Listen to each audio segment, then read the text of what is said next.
Dan sementara itu pemirsa, diduga mengantuk saat berkendara, seorang pemotor menabrak truk bermuatan sawit di Jalan Tim Oki. Korban kritis dan dilarikan ke rumah sakit.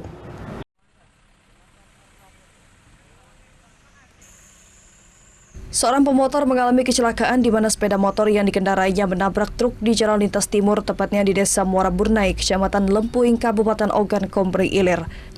Diketahui pengendara sepeda motor datang dari arah Lampung, sebaliknya truk dari arah berlawanan bertabrakan hingga pengendara sepeda motor tersebut terpental dan harus dilarikan ke rumah sakit.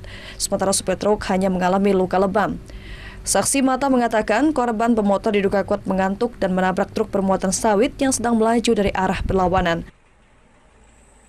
Motornya itu kalau KTP-nya itu dari Jombang. Nah itu punya usut.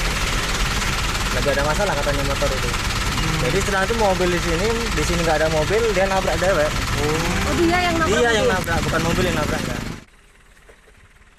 Agar tidak terjadi kemacetan, polisi melakukan olah tempat kejadian dan mengamankan sepeda motor dan truk yang bertabrakan. Dari Ogan Komering Ilir, Fitriadi, iNews melaporkan.